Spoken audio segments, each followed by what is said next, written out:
ونصلي ونسلم على رسولنا الكريم أما بعد فقد قال الله تبارك وتعالى شهر رمضان الذي أنزل فيه القرآن هدى للناس وبينات من الهدى والفرقان فمن شهد منكم الشهر فليصم صدق الله العظيم۔ رمضان کا مہینہ سید الشہور ہے اور تمام مہینوں سے افضل اور برتر ہے۔ بہت جلد اس مہینے کا آغاز ہونے والا ہے۔ ہم شعبان کے آخری دن گزار رہے ہیں اور رمضان کا انتظار کر رہے ہیں۔ پہلے بتایا جا چکا ہے کہ کسی بھی وقت، مہینے، دن، رات کی فضیلت بیان کرنے کا مقصد بندوں کو اعمال پر ابھارنا ہوتا ہے اور بہتر سے بہتر اعمال کے لیے جد و جہد کرنا اور بدتر اور گناہ کے کاموں کو چھوڑ دینا، محفوظ رہنا، بچے ہوئے رہنا، تاکہ اس کی وجہ سے تقوی اور پرہیزگاری میں اضافہ ہو، یہ مقصد ہوتا ہے۔ اس مبارک مہینے کو بھی اللہ تعالیٰ نے بڑی رحمت و برکت کا مہینہ بنایا ہے اور منشا یہی ہے کہ اللہ کے بندے اپنے طرز عمل میں تبدیلی لائیں اور مبارک وقت کے اندر بابرکت زندگی گزارنے کی کوشش کریں۔ بعض احادیث سے پتہ چلتا ہے کہ حضور صلی اللہ علیہ وسلم نے شعبان کے آخری دنوں میں مسلمانوں سے خطاب فرمایا، خواہ جمعے کے خطبے میں ارشاد فرمایا، خواہ آپ نے خاص طور سے لوگوں کو جوڑ کر یاد دہانی فرمائی۔ آپ کے خطاب کرنے کو، آپ کے بیان کرنے کو، آپ کے نصیحت کرنے کو خطبہ کہا جاتا ہے۔ ضروری نہیں ہے کہ وہ جمعے ہی کا خطبہ ہو، ہر وقت کا خطاب حضور علیہ السلام کا خطبہ ہی کہلاتا ہے۔ سیدنا سلمان فارسی رضی اللہ تعالی عنہ اجل صحابہ میں سے ہیں۔ وہ فرماتے ہیں کہ نبی کریم صلی اللہ علیہ وسلم نے شعبان کے آخری دنوں میں یا آخری دن ہم سے خطاب فرمایا، خطبنا رسول اللہ صلی اللہ علیہ وسلم فی آخری یوم من شعبان۔ شعبان کا آخری دن تھا یا آخری دن چل رہے تھے، جیسے اس وقت آخری ایام شعبان کے چل رہے ہیں۔ اس میں خطبہ دیا، یعنی صحابہ کو خطاب کیا اور انہیں کچھ باتیں بتائیں اور یوں فرمایا کہ لوگوں، قد اظلکم شہر عظیم مبارک، تمہارے اوپر سایہ فگن ہے، قریب آ چکا ہے ایک ایسا مہینہ جو عظمت والا ہے، برکت والا ہے۔ اس میں اللہ رب العزت نے برکت بھی رکھی ہے اور وہ قابل تعظیم و احترام بھی ہے۔ ایسا مہینہ وہ قریب آ چکا ہے۔ ایسا مہینہ ہے کہ اللہ رب العزت نے اس مہینے کے دنوں میں روزے فرض کیے ہیں اور راتوں میں قیام کو تطوع اور نفل قرار دیا ہے۔ اس کی ترغیب دی گئی ہے، اسے پسند کیا گیا ہے۔ اور ایسا مہینہ جس مہینے میں ایک رات ہے جو 1000 مہینوں سے بہتر ہے اور اس سے بڑھ کر ہے۔ فیہ لیلۃ خیر من الف شہر، ایک رات ایسی ہے اس مہینے میں جو 1000 مہینوں یعنی قریب 80 برس میں عبادت کرنے سے زیادہ اس میں عبادت کرنے کی فضیلت اور اہمیت ہے۔ ایسا مہینہ ہے جس کے روزے اللہ نے فرض کیے ہیں۔ سب کو پتہ ہے کہ فرائض اسلام میں سے صوم بھی ایک فریضہ ہے، روزہ رمضان کے مہینے کا۔ حضرت علیہ السلام جب اسلام کی تعریف فرماتے اور کبھی ایمان کی تعریف میں بھی یہی باتیں بیان فرمائی ہیں کہ شہادتین کا اقرار کرنا یعنی گواہی دینا اللہ رب العزت کے ایک ہونے کی اور رسول اللہ صلی اللہ علیہ وسلم کے رسول ہونے کی گواہی دینا۔ قد اول شہادت ان لا الہ الا اللہ وان محمدا عبدہ ورسولہ۔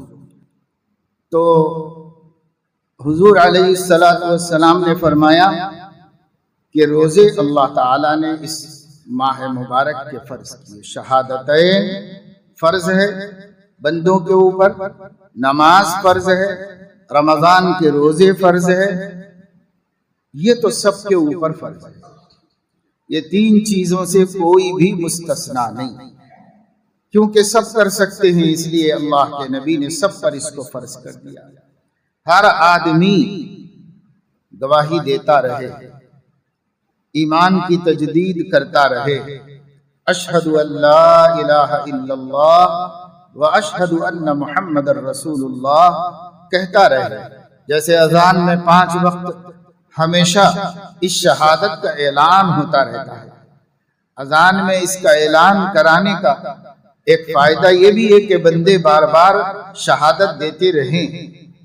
چنانچہ جو لوگ اذان کا جواب دینے کا اہتمام کرتے ہیں وہ کم سے کم 5 مرتبہ روزانہ شہادت دیتے ہیں کہ اللہ رب العزت ایک ہے اور اس کا کوئی ساجی و شریک نہیں ہے۔ میں کسی کو اللہ کی قدرت میں، ذات میں، صفات میں شریک نہیں مانتا، سب میں اللہ کو یکتا و یگانہ مانتا ہوں، اور محمد صلی اللہ علیہ وسلم کو اللہ کا رسول یعنی اپنا ہادی اور رہنما اور رہبر مانتا ہوں۔ یہ گواہی دیتا ہے۔ مؤذن تو دیتا ہی ہے، زور سے اس لیے دیتا ہے، سارے لوگوں کو سنا کر اس لیے دیتا ہے گواہی کہ اور لوگ بھی سنیں تو گواہی دے، سب کو دینا چاہیے۔ اور حدیث پاک میں اذان کا جواب دینے کا حکم آیا ہے۔ بخاری شریف میں بھی روایت موجود ہے کہ حضرت علیہ السلام نے فرمایا کہ مؤذن جو کہے اس کو تم دہراؤ۔ وہ اللہ اکبر کہے تو ہر سننے والے کو بھی کہنا چاہیے، کیونکہ مؤذن جو کہہ رہا ہے وہ حق ہے، صداقت ہے۔ ہر مومن کو اس کا اعتراف کرنا چاہیے اور بار بار کرنا چاہیے۔ تو کم سے کم جو لوگ اذانوں کا اہتمام کرتے ہیں، اذان سننے کا اہتمام کرتے ہیں، اذان کا احترام کرتے ہیں، اور جیسے اذان شروع ہوتی ہے تو تیار ہو جاتے ہیں کہ بھائی مؤذن جو کہے ہم اس کو دہرائیں۔ یہی وجہ ہے کہ مؤذن کو جو اذان دیتا ہے اقامت کی طرح مسلسل اذان دینے کا حکم نہیں ہے۔ اقامت جو ہے تکبیر جو کہتے ہیں نماز سے پہلے، تو وہی اذان والے کلمات ہوتے ہیں، لیکن وہ مسلسل کہے جاتے ہیں۔ اور اذان جو ہے وہ ٹھہر ٹھہر کر کہی جاتی ہے۔ اگرچہ کہ فقہا نے اقامت کا بھی جواب دینے کے لیے کہا ہے، لیکن اذان کا جواب بہرحال مسلمانوں پر لازم اور واجب ہے کہ اذان کا جواب دیں۔ اور مؤذن اتنی دیر رکے جتنی دیر میں یہ کلمہ کوئی دوسرا دہرا لے، یعنی اللہ اکبر کہنے میں جتنا وقت لگے اتنا وقت رکے تاکہ دوسرا بھی دہرا، دوسرا شخص کہہ سکے یہ لفظ۔ اور اسی طریقے سے جب وہ شہادتین کہے گا، 2 مرتبہ اشہد ان لا الہ الا اللہ کہے گا، تو سننے والے بھی کہیں گے۔ جب سننے والے بھی کہیں گے تو وہ بھی ہر اذان کے وقت 2 مرتبہ گواہی دیں گے، شہادت دیں گے۔ اور یہ شہادت ہمارا ایمان ہے، یہ شہادت سب چیزوں کی اصل ہے، بنیاد ہے۔ سب اعمال کا اعتبار شہادتین کی صحت پر ہے۔ اگر یہ ہم اپنے دل سے مان کر کہتے ہیں کہ میں گواہی دیتا ہوں کہ اللہ ایک ہے، اور ہم دل سے مان کر کہتے ہیں میں گواہی دیتا ہوں کہ محمد اللہ کے رسول ہیں، یہی ایمان ہے، اور یہی ہماری سب سے بڑی پونجی اور سب سے بڑا سرمایہ نجات و مغفرت ہے، یہ شہادتیں۔ اس لیے پہلے نمبر پر حضور علیہ السلام فرماتے تھے اسلام کیا ہے بھائی؟ شہادتین۔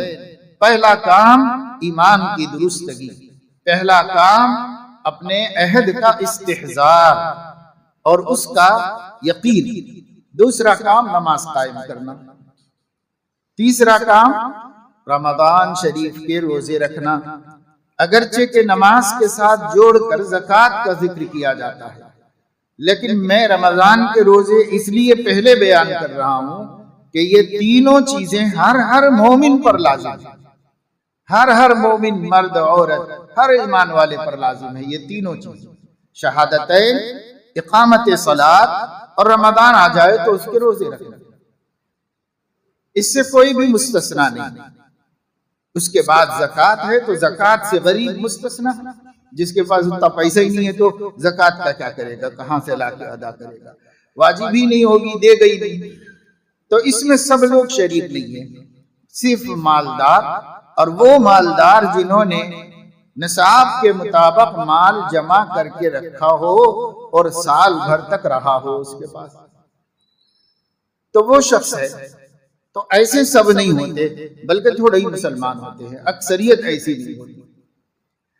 اب پھر اس کے بعد حج ہے، تو اس کے مخاطب تو اور بھی بہت کم لوگ، اس لیے پہلے بھی بتا چکا ہوں کہ پانچوں باتوں پر ایمان رکھنا تو ضروری ہے کہ یہ فرض ہے، اس کی فرضیت پر سب کو ایمان رکھنا ہے، شہادتین کا فرض ہونا، اور نماز کا فرض ہونا، زکوٰۃ کا فرض ہونا، روزے کا فرض ہونا، حج کا فرض ہونا، یہ ایک فریضہ ہے اللہ کی طرف سے بندوں پر۔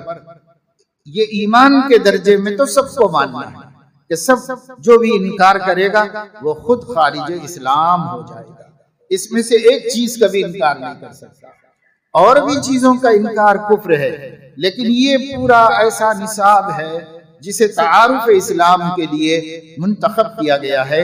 کہا جائے کہ اسلام کیا ہے تو شہادتین، نماز، روزہ، زکوٰۃ، حج، تو اس میں سے تو کوئی عام سے عام آدمی بھی انکار نہیں کر سکتا کہ یہ فرائض ہے، یہ اسلام ہے، اسی کا نام اسلام ہے، یہ اسلام کا اسٹرکچر ہے، اس کا ڈھانچہ، کوئی بھی اس میں سے تھوڑا بھی توڑ دے گا تو اسلام خود ٹوٹ جائے گا۔ تو ایمان تو پانچوں باتوں پر رکھنا اس بات کا کہ یہ فریضے ہیں اللہ کی طرف سے جو ہم پر فرض کیے گئے، لیکن عملی طور پر تین چیزوں کے سب مخاطب ہیں، اور دو چیزوں کے مالدار مخاطب ہیں، سب مخاطب نہیں۔ عملی طور پر کلمہ، نماز اور روزہ، اس کے لیے امیر ہو کہ غریب ہو، صحت مند ہو، بیمار ہو، الا یہ کہ ایسی بیماری جس میں وہ عمل ہی نہ کر سکتا ہو، ورنہ عام بیماریاں جو چلتی رہتی ہیں، اس سب کے باوجود کلمہ فرض ہے، نماز فرض ہے، روزہ فرض ہے۔ دیہات میں رہنے والوں پر، شہر میں رہنے والوں پر، پڑھے لکھوں پر، ان پڑھوں پر، مالداروں پر، غریبوں پر، سب پر فرض ہے۔ یہ تین اعمال کمپلسری کورس ہے سب مسلمانوں کے واسطے۔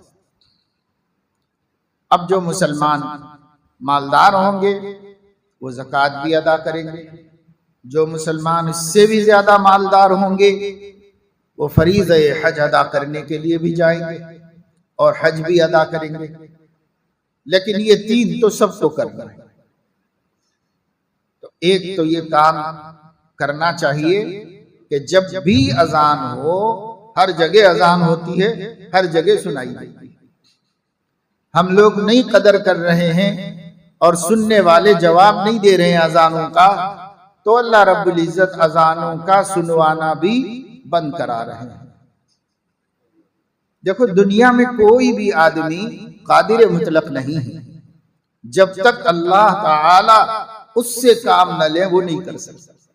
اس لیے یہ جو خبریں آ رہی ہیں بعض ریاستوں کے اندر، بطور خاص اتر پردیش میں، آج ہی دیکھا میں نے اخبار میں، پہلے ہی صفحے کے اوپر ہے کہ جن مسجدوں میں قانونی طور پر حدود کے مطابق لگے ہوئے ہیں وہاں سے بھی نکال دیے جا رہے ہیں، اور جو لوگوں نے غیر قانونی لگا رکھے ہیں وہاں سے بھی نکال دیے جا رہے ہیں۔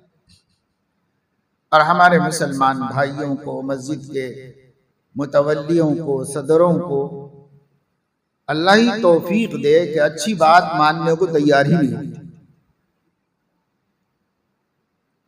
جب بھائی ملک میں قانون بن گیا، سپریم کورٹ نے آرڈر دے دیا کہ 10 بجے سے لے کر صبح 6 بجے تک شور والا کام نہیں ہونا چاہیے، جلسوں کو، پروگراموں کو، فنکشنوں کو بھی 10 بجے تک ہی ختم ہو جانا چاہیے۔ البتہ مقامی پولیس مقامی حالات کی روشنی میں 11 بجے تک بھی اس کو ایکسٹینشن کر سکتی ہے۔ جب ایک ایسا ضابطہ بن گیا اور صبح کی اذان 6 بجے سے پہلے ہونا پڑے، اوقات بدلتے رہتے ہیں، تو کیوں نہیں مسجد والے صبح کی اذان کو بغیر مائک کے دیتے؟ مائک کے بغیر کیوں نہیں دیتے؟ بھائی جب ایک ضابطہ ہے سب کے واسطے ہے، اور کوئی ناجائز نہیں، ہمارے دین میں مداخلت بھی نہیں، اس واسطے کہ اسلام میں مائک میں اذان دینا کوئی فرض واجب نہیں، کوئی ضروری نہیں ہے کہ مائک میں اذان دی جائے، اور ایک قانون ہے جو رعایا کی مصلحت سے بنا ہوا ہے، تو اس قانون کو تسلیم کرنے میں ضد کیوں؟ یہ کون سی غیرت اسلامی ہے، وہ کون سی دینداری ہے؟ بہت مسجدوں میں بار بار کہنے کے باوجود نہیں مانتے، کہتے اذان دے رہے، اللہ کا نام لے رہے، کون روک سکتا ہم کو؟ ایسے نادان، ایسے ناسمجھ لوگوں کے ہاتھ میں مسلمانوں کے مسائل ہوں گے تو مسلمانوں کو قدم قدم پر ٹھوکریں ہی کھانی پڑیں گی، تکلیفیں ہی اٹھانی پڑیں گی، اور قانون بھی سمجھ میں آنے والا قانون اس وقت اکثریت سوتی رہتی ہے۔ آپ ایمان والے اٹھتے ہیں، اور آپ میں سے بھی کون اٹھتا ہے؟ 1000 میں 2-4 اٹھتے ہیں۔ تو سونے والوں کے سونے کے وقت میں ایسا کوئی کام کرنا جس سے کسی انسان کو اور مسلمان کو ڈسٹربنس ہو، اسلام خود اس کی اجازت نہیں دیتا، اسلام خود اس کو منع کرتا ہے۔ فقہا نے لکھا ہے کہ مسجد میں اگر کوئی قرآن مجید پڑھ رہا ہو اور کوئی مسافر وہاں پر لیٹا ہوا ہو سونے کے لیے، رستہ چلنے والا تھکا ہارا مسجد میں آ جاتا ہے، لیٹ جاتا ہے، اگر کوئی مسافر لیٹا ہوا ہو اور اگر کوئی قرآن مجید پڑھنا چاہتا ہو تو اس کو اتنی آواز سے نہیں پڑھنا چاہیے کہ اس آرام کرنے والے کے آرام پر اثر پڑے، اتنی آواز سے نہیں پڑھنا، حالانکہ آپ اللہ کی کتاب پڑھ رہے ہیں، وہ سو رہا ہے اور آپ تلاوت کر رہے ہیں، لیکن آپ کو تلاوت اس طرح نہیں کرنی چاہیے کہ بندے کو تکلیف پہنچے، کیونکہ اللہ نے اپنا حق بندوں کے حقوق کے لیے چھوڑ دیا۔ مگر صبح میں تھوڑی مسجدوں میں اس پہ عمل ہوا حیدرآباد میں کہ 6 بجے سے پہلے جب تک اذان ہو رہی تھی، اور اب بھی ہو رہی ہے 6 بجے سے پہلے، تو مائک میں نہ دی جائے اذان۔ اسی سے ہم لوگوں کا ڈسپلن معلوم ہوگا، اور اسی سے ہم لوگوں کے اوپر شرارت کی تہمت لگائی جائے کہ صاحب یہ لوگ قصدن کرتے ہیں، یہ لوگ شرارتن کرتے ہیں، ان کو سب معلوم ہے پھر بھی شرارتن کرتے ہیں، آپ اپنا دین بدنام کر رہے ہیں۔ چلو بھائی، اذان دینے سے سارے لوگ اٹھ کے آ جاتے ہوں تب بھی کوئی اس کی ضرورت سمجھ میں آتی ہے؟ اب تو حالت یہ ہے کہ کان میں سور پھونکو تو بھی نماز کے لیے اٹھنے کو تیار نہیں، اور مسجد آنے کے لیے تیار نہیں، ان کے لیے کیا ہم لگائیں گے؟ اور پھر یہ بھی معقول قانون ہے کہ مائک میں جب کہی جا سکتی ہے دن کی اذانیں تو بھی آواز معتدل ہونی چاہیے۔ 50 پنگے لگا کے بے ضرورت آواز گھمانا کوئی شرافت نہیں ہے، کوئی اسلامی تعلیم نہیں ہے، بس شوق ہے مسجد والوں کا، ان کا شوق ہے کہ 25 لگاؤ 50 لگاؤ، ان کا شوق ہے، یہ دین نہیں ہے، یہ اسلام نہیں ہے۔ اور اپنے شوق کے ذریعے اللہ کے دین کو رسوا کرنا کون سی عقل مندی کی بات ہے؟ جتنی ضرورت ہے کہ بھئی محلے والوں کو وقت نماز کا ہونے کی اطلاع ہو جائے، اتنا ہی ہے اذان کا مقصد، اعلام۔ اذان کا ترجمہ اعلام، اطلاع دے دینا ہے لوگوں کو کہ نماز کا وقت ہو، بس اس کی اطلاع دے دینا ہے۔ اور اس اطلاع کے لیے جتنی معقول آواز ہو، اس سے زیادہ آواز کا اسراف ہے جو اسلام میں پسندیدہ نہیں ہے، اور اسلام اس کو بالکل گوارا نہیں کرتا۔ یہ اور بات ہے کہ مسلمانوں نے اسے اپنا کلچر بنا لیا، اسلام تو اس کو پسند نہیں کرتا۔ تو اس کا خاص خیال رکھنا چاہیے اور اس کا اہتمام مسلمانوں کو کرنا چاہیے، مسجد والوں کو کرنا چاہیے۔ اب تو دیکھیے مسلم کنٹریز بھی اس قدر مرعوب ہو چکے ہیں کہ وہ خود اس کا انتظام کر رہے ہیں کہ اذان ایک جگہ سے ہوگی اور ساری مسجدوں کے اسپیکرز میں سنائی کہی جائے گی ایک ہی جگہ۔ کئی برس ہو گئے میں ابو ظہبی میں تھا تو وہاں پر باقاعدہ اس کو عملاً دیکھا ہوں، خود دیکھا ہوں۔ جس مسجد میں ہم نماز پڑھ رہے تھے اس مسجد کے اندر مؤذن صاحب نہیں تھے، لیکن اس کے اسپیکرز میں اذان کی آواز آتی، مؤذن کوئی نہیں تھی۔ پوچھنے پر معلوم ہوا کہ صرف جامع مسجد میں اذان کہی جاتی ہے اور تمام مسجدوں کے اسپیکر سے سنائی دیتی ہے۔ ایسا اس لیے کہ حکومت نے پابند کر دیا ہے کہ اذان کی آواز کو کنٹرول میں رکھا جائے، اور ایک ہی جگہ سے ہوگی تو آواز کنٹرول میں رہے گی۔ وہاں کنٹرول میں رکھیں گے تو پورے شہر میں کنٹرول میں رہے گی۔ اور ایسا ان لوگوں نے اس لیے کیا کہ وہاں کے عیسائیوں نے درخواست دی بادشاہ کو کہ یہ ہر وقت مختلف طریقے سے بڑی بڑی آوازیں ہونے کی وجہ سے ہم کو چرچوں میں پریئر کرنے میں تکلیف ہو رہی ہے۔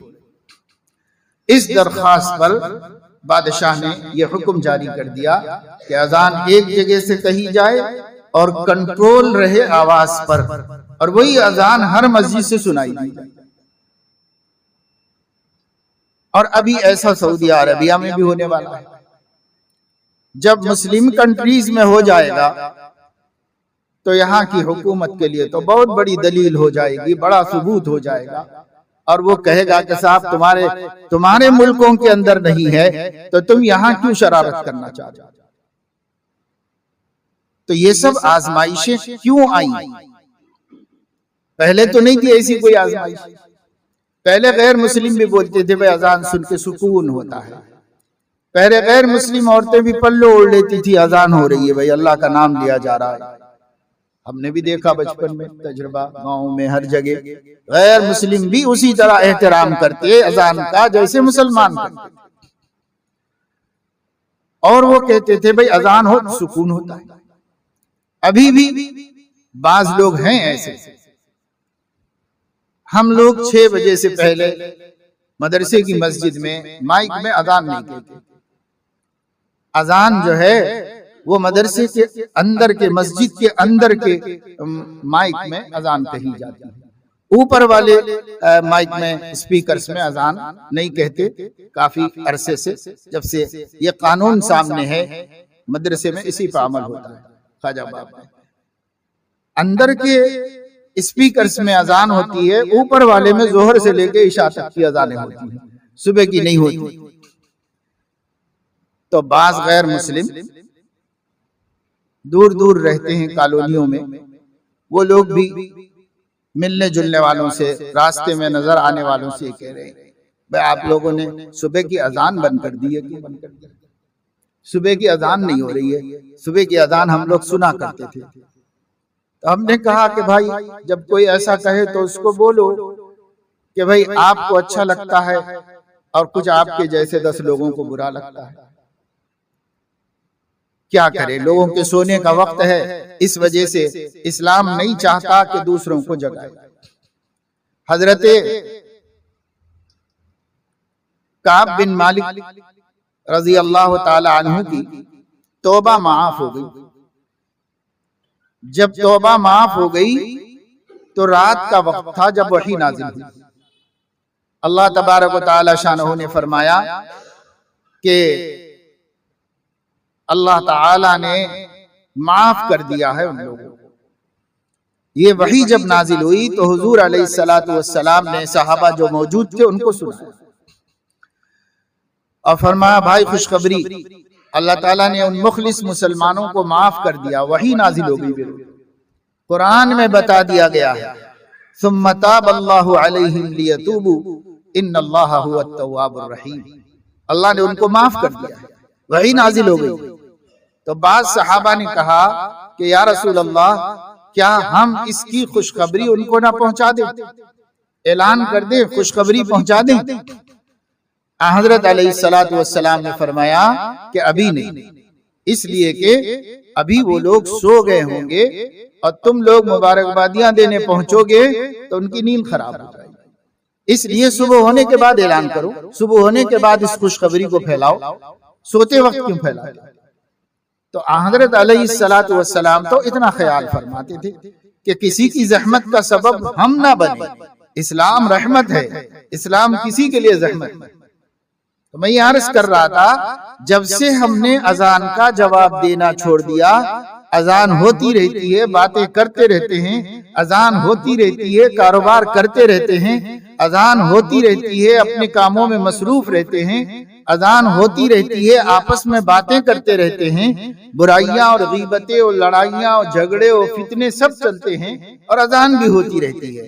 تو جب سے مسلمانوں نے اذان کا جواب دینا چھوڑ دیا، اللہ رب العزت نے ایسے لوگوں کو مسلط کر دیا جن کو اذان اچھی نہیں لگ رہی ہے اور وہ کہہ رہے ہیں کہ اذان پہ پابندی لگاؤ، لاؤڈ اسپیکر پر پابندی لگاؤ.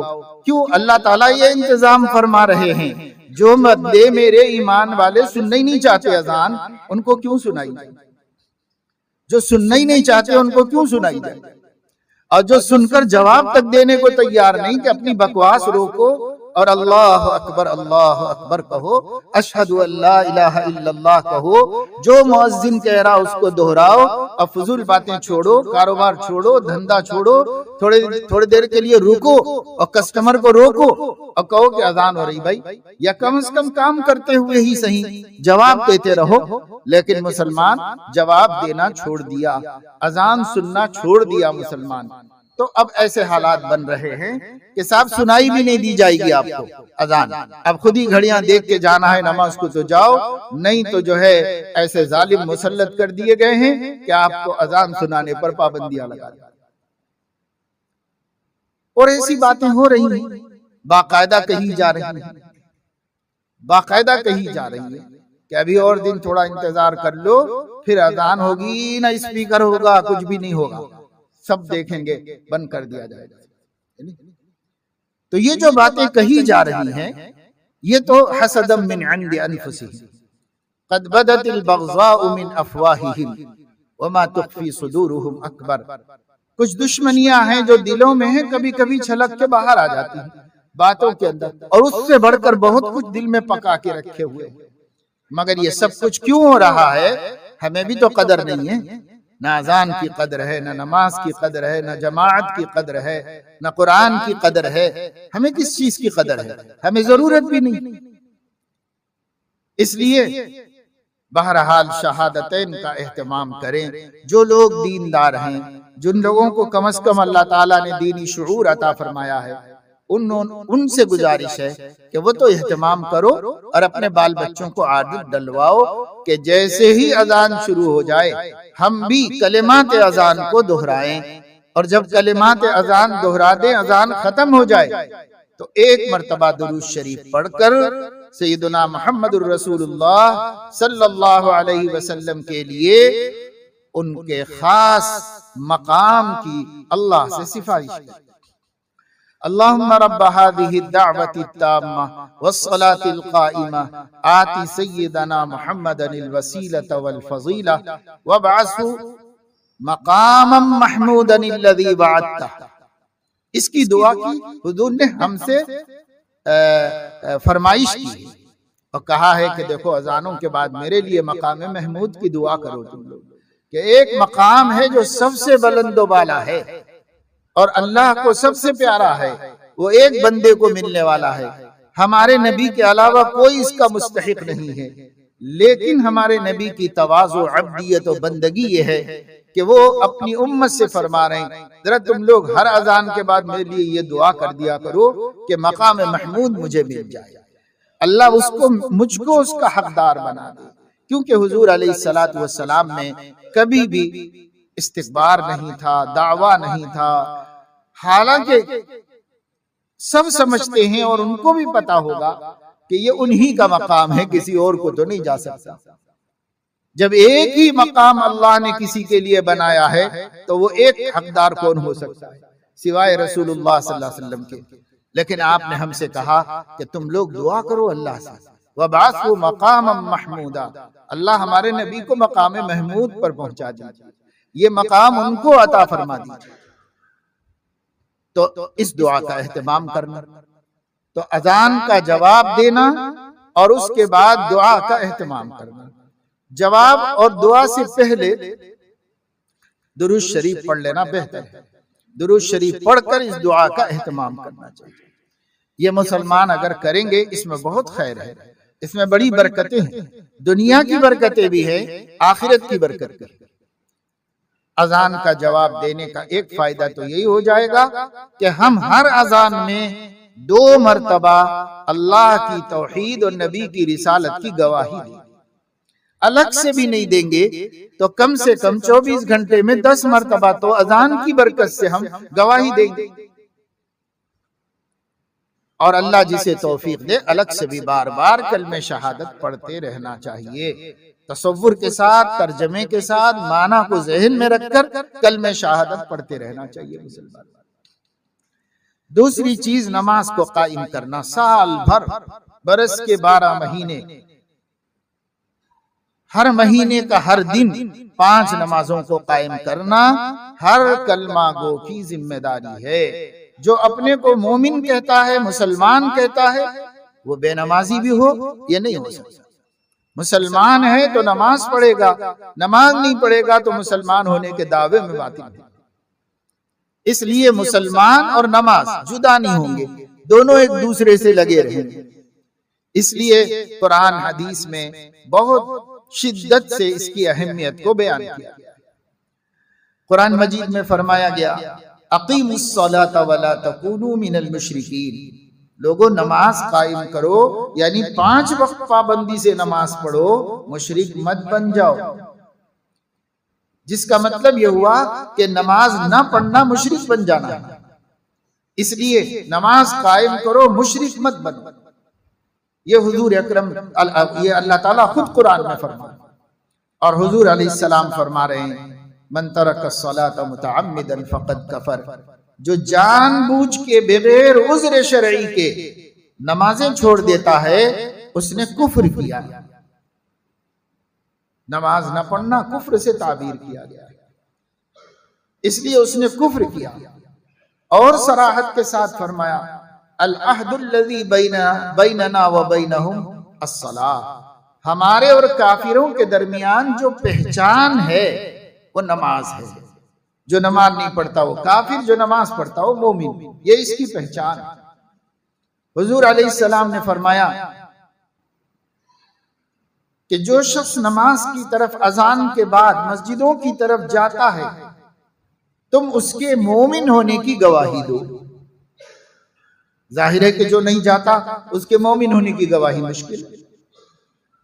جو جاتا ہے اذان سن کر مسجد کی طرف اس کے مومن ہونے کی گواہی دو۔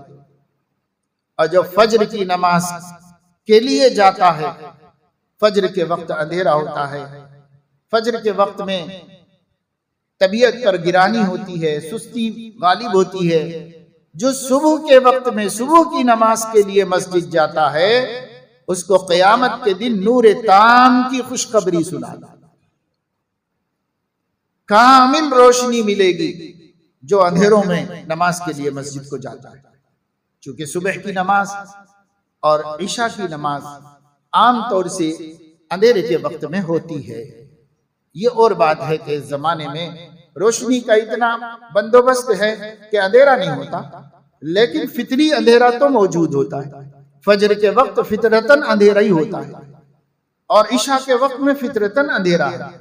بشر المشائین الی المساجد فی الظلم بالنور التام یوم القیامہ، قیامت میں وہ اندھیرے میں نہیں ہوگا، روشنی میں ہوگا، اس لیے کہ اندھیرے میں مسجدوں کی طرف جانے کا مجاہدہ کرتا تھا۔ تو بھئی یہ دوسرا فریضہ ہے جس سے کوئی بھی مستثنا نہیں۔ جیسے سب ایمان کی تجدید کرتے رہیں اور گواہی توحید اور رسالت کی دیتے رہیں، ایسے ہی دوسرا کام نماز کی پابندی کرتے رہیں۔ 5 وقت نماز روزانہ پڑھنے کو پابندی کرنا کہتے ہیں، کبھی کبھی پڑھنے کو نماز پڑھنا کہتے ہیں، نماز قائم کرنا نہیں کہتے۔ اقامت صلاۃ ہے، جہاں بھی قرآن میں ہے نماز پڑھنے کو نہیں کہا گیا ہے، جہاں بھی قرآن میں کہا گیا ہے نماز قائم کرنے کو کہا۔ اور قائم کرنے کا مطلب ہے اپنے وقت کے اندر، مقررہ وقت کے اندر اچھی طرح وضو بنا کر 5 وقت میں خشوع و خضوع کے ساتھ پڑھنا، اس کو نماز قائم کرنا کہتے ہیں۔ تو نماز قائم کرنا ہر مسلمان پر فرض ہے، ضروری ہے، لازمی ہے۔ اور تیسری چیز یہ ہے، سال میں ایک مہینہ آتا ہے رمضان شریف کا، بڑی برکتوں، رحمتوں، مغفرتوں کا مہینہ۔ اس مہینے کے پورے 30 دن روزے رکھنا۔ فَمَنْ شَهِدَ مِنْكُمُ الشَّهْرَ فَلْيَصُمْ، تم میں سے جو کوئی رمضان کا چاند دیکھ لے یا رمضان کا اعلان ہو جائے تو اس کو چاہیے کہ اب روزہ رکھنا شروع کرے۔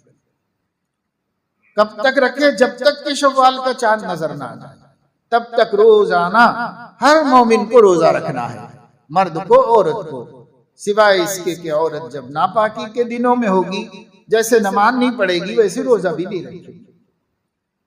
البتہ نمازیں معاف ہو جائیں گی، روزے بعد میں رکھ لینا پڑے گا۔ اور مردوں کے لیے تو کوئی عذر نہیں، اگر کسی وجہ سے نہیں رکھا تو اس کے ذمہ ہے، رکھنا پڑے گا کبھی نہ کبھی۔ فَمَنْ كَانَ مِنْكُمْ مَرِيضًا أَوْ عَلَى سَفَرٍ فَعِدَّةٌ مِّنْ أَيَّامٍ أُخَرَ، جو کوئی تم میں سے بیمار ہو کہ روزہ رکھنا مشکل ہو، یا سفر میں ہو کہ سفر کی مشقت کی وجہ سے روزے سے تکلیف ہوگی، زحمت ہوگی، تو اب چھوڑ دو رمضان ہونے کے باوجود، لیکن عدۃ من ایام اخر، رمضان کے بعد جب مرض چلا جائے تو گن کے ان روزوں کو پورا کرو، یا سفر سے واپس ہو گئے تو روزے کی تکمیل کرو، لیکن رکھنا ہے۔ تو تیسرا فریضہ جو سب پر لازم ہے وہ روزے کا فریضہ ہے۔ زکوٰۃ مالداروں کے لیے ہے، حج اس سے بھی زیادہ مالداروں کے لیے ہے۔ سب لوگ اس لائق نہیں ہوتے، بہت تھوڑے لوگ حج کرنے کے لائق ہوتے ہیں۔ اس وقت میں صورتحال یہ ہے کہ ان تھوڑے لوگوں میں سے بھی بہت تھوڑے لوگ حج کرنے جاتے ہیں، ان کو پتہ بھی نہیں ہے کہ میرے اوپر حج فرض ہے، یا پتہ ہے مگر کاہلی کی وجہ سے، سستی کی وجہ سے، کاروبار کی وجہ سے، لاپرواہی کی وجہ سے حج کرنے نہیں جاتے، نہیں حج کرتے۔ بڑی بد نصیبی کی بات ہے۔ اللہ کے نبی صلی اللہ علیہ وسلم نے فرمایا جس پر حج فرض ہے اور کوئی عذر بھی نہیں ہے اس کے پاس شرعی، اور پھر اس کے باوجود حج نہ کرے اور اسی حالت میں اس کی موت آ جائے، تو اللہ کو اس کی کوئی پرواہ نہیں ہے کہ وہ یہودیوں کی حالت پر مرتا ہے یا عیسائیوں کی حالت پہ مرتا ہے، اس لیے کہ یہود و نصارہ حج نہیں کرتے۔ مکہ کے مشرکین حج کرتے تھے پر نماز نہیں پڑھتے تھے، اس لیے نماز چھوڑنے کو مشرکین سے مشابہ قرار دیا، اور حج چھوڑنے کو یہود و نصارہ سے مشابہت قرار دیا۔ اس وجہ سے حج جن پر فرض ہے انہیں ادا کر لینا چاہیے، تاخیر نہیں کرنا چاہیے۔ من اراد الحج فلیعجل، جس کا حج کا ارادہ ہو جائے یعنی فرض ہو جائے، اسے چاہیے کہ اسی سال کر لے۔ اگلے سال کا کیا اعتبار ہے؟ اگلے مہینے کا بھی نہیں ہے، اگلے دن کا بھی نہیں ہے، اگلے پل کا بھی نہیں ہے۔ اس لیے اسی سال جس سال میں فرض ہو گیا ہے تبھی ادا کر کے سبکدوش ہو جائے اپنی ذمہ داری سے، بعد میں اللہ توفیق دے تو پھر کرو 10 دفعہ، لیکن نہیں تو فریضہ تو ادا ہو گیا، اب بعد میں پتہ نہیں مال بھی رہے گا کہ نہیں رہے گا، اس لیے اب ہے مال، صحت بھی ہے، فوراً فریضے کو ادا کرنا چاہیے۔ تو 5 فرائض اسلام میں سے 3 سب پر کمپلسری ہیں، اور اب جو مہینہ آنے والا ہے 2-4 دن کے بعد شروع ہو جائے گا، اس مہینے میں ہم کو پہلے ہی دن سے روزہ رکھنا اور آخری دن تک رکھنا ہے۔ کسی کو حق نہیں ہے کہ صاحب 2-4 دن رکھ لے، کبھی رکھ لے کبھی نہ رکھ لے، اس کا کوئی حق نہیں۔ یہ فریضۃ اللہ علی العباد ہے، اللہ کا بندوں پر مقرر کیا ہوا ایسا فریضہ ہے جس کی چھوٹ بندوں کو نہیں دے سکتے، ہم خود اپنے آپ کو اس سے مستثنا نہیں کر سکتے۔ اس وجہ سے سب ارادہ رکھیں، تیاری کریں کہ ہمیں روزہ نہیں چھوڑنا ہے اور نماز کبھی نہیں چھوڑنا ہے، اور شہادتین کا روزانہ اہتمام کرنا ہے، خاص طور سے مؤذن کی اذان کے جواب میں شہادتین کا بہت اہتمام کرنا ہے۔ یہ ہم لوگوں کو طے کر کے 3 کاموں میں کوئی لاپرواہی مت کرو بھائی، انشاءاللہ اگر یہ 3 کام ہم پابندی سے کریں گے تب بھی اللہ کی مددیں آنا شروع ہو جائیں گی ہمارے لیے۔ ایک نماز ہی ایسا فریضہ ہے جب اللہ کے بندوں کی اکثریت مسجد آنے لگے گی اور 5 وقت نماز پڑھنے لگے گی تو تھوڑے لوگ چاہے نہ بھی پڑھتے ہوں، اکثریت پڑھنے لگے گی تو اللہ اپنی نصرتیں، اپنی مددیں اس دنیا میں بھیج دے گا، اور اللہ تعالی ہمیں مغلوب رکھنے کے بجائے غالب رکھے گا سماج میں، اور ہماری عزت سب سے بلند کرے گا اللہ رب العزت۔ لیکن شرط ہے کچھ ہمیں بھی کرنا ہوگا نا، ہم ہی نہیں کریں گے تو اللہ کو بھی کیا پرواہ ہے ہماری، ہم کون 30 مار خواہیں کہ اللہ کو کوئی نقصان ہو جائے گا نماز نہیں پڑھیں گے تو، اللہ رب العزت کا کچھ نہیں جانے والا ہے۔ ہم اگر اپنی کامیابی چاہتے ہیں تو ہمیں اللہ رب العزت کے احکام کی قدر کرنی چاہیے، اللہ تعالیٰ کو اللہ ماننا چاہیے، اس کے حکم کو حکم ماننا چاہیے، اس کی حکومت کو اپنے اوپر تسلیم کرنا چاہیے، جیسے ہم نے دنیا والوں کی حکومتیں تسلیم کر رکھی ہیں۔ اللہ تو احکم الحاکمین، حقیقی حکومت تو اللہ ہی کی ہے، اس کی تو بالکل ہر مومن کو اپنے اوپر اللہ کی حکومت تسلیم کر کے زندگی گزارنا چاہیے۔ حکومت اللہ پاک کی ہے میرے اوپر، سر سے لے کے پیر تک میرے اوپر اللہ کی حکومت ہے، میرے گھر پر اللہ کی حکومت ہے، میں اپنے آپ پر اور اپنے گھر پر صرف اللہ کا حکم چلاؤں گا اور اللہ کے غیر کا حکم نہیں چلنے دوں گا۔ یہ ہر مومن کو طے کر لینا چاہیے اور اس کے مطابق ہر مومن کو عمل کرنا چاہیے، تو پھر اس سے اللہ کی مدد آتی ہے۔ ابھی جب رمضان میں روزے رکھیں گے، دوسرا کام رمضان کی راتوں میں نفلیں پڑھنا ہے، اور ان نفلوں کا انتظام شریعت نے اس طرح کر دیا کہ ہر رمضان کی رات میں مسجد میں عشاء کے بعد وتر سے پہلے نفلیں پڑھی جاتی ہیں۔ یہ تراویح ہے، ہمارے فقہا اس کو سنت مؤکدہ کہتے ہیں۔ سنت مؤکدہ کا حکم یہ ہے بلا عذر کے ترک کرنا گناہ ہے، اور بالکل ترک کر دینا گناہ کبیرہ ہے، اس لیے سنت مؤکدہ کا اہتمام کرنا چاہیے، نہ صرف اس وجہ سے کہ سنت مؤکدہ ہے بلکہ اس وجہ سے کہ رمضان کی راتیں ہیں اور اس میں اللہ اپنی عبادت بندوں کو عبادت کرتا دیکھ کر خوش ہوتا ہے، اس وجہ سے ہم عبادت جتنی زیادہ ہو سکے کریں، جتنی مسجد میں ہوئی وہ بھی کریں اور اس کے بعد گھر میں بھی کریں، راتوں میں عبادت کا اہتمام رمضان شریف میں رکھیں، کیونکہ صیامہ فریضۃ وقیام لیلہ تطوع، اس کے دنوں کا روزہ فرض اور اس کے راتوں کی عبادت پسندیدہ قرار دی۔ اس لیے عام نمازیں تو پڑھنی ہے پابندی سے 5 نمازیں، اور ان 5 نمازوں کے علاوہ تراویح بھی اہتمام سے پڑھنا ہے، تہجد بھی اہتمام سے پڑھنا ہے۔ سال بھر نہ پڑھے ہوں تو چلو ٹھیک ہے، اٹھ نہیں پائے، تھک جاتے ہیں، غفلت ہے، کسی بھی وجہ سے نہیں پڑھے ہوں گے، تہجد نہیں پڑھ کے کوئی شخص گناہگار تو نہیں ہوتا، فرض نماز چھوڑ کے گناہگار ہوتا ہے، تہجد چھوڑ دیا تو گناہگار تو نہیں ہوتا، لیکن ہے بڑی عظیم عبادت، ہے بڑا مبارک عمل جو ہر امت کے صالحین کا دستور رہا ہے۔ علیکم بقیام اللیل فإنہ دأب الصالحین قبلکم، تم اپنے اوپر تہجد کی نماز لازم کر لو، اللہ نے نہیں کی، رسول نے نہیں کی، لیکن تم خود کر لو اپنے اوپر، اس لیے کہ انہ دأب الصالحین قبلکم، ہر زمانے کے نیک لوگوں کا یہ مزاج رہا، پچھلے پہر اللہ کے سامنے کھڑے ہوتے اور عبادت کرتے تھے، ہر زمانے میں، اور بنی اسرائیل میں بھی اور اس امت میں بھی، خود ہمارے نبی بھی۔ تو کم سے کم رمضان کے مہینے میں جب ہم سحری کرنے کو اٹھ ہی جاتے ہیں تو تہجد سے کیوں محروم رہے؟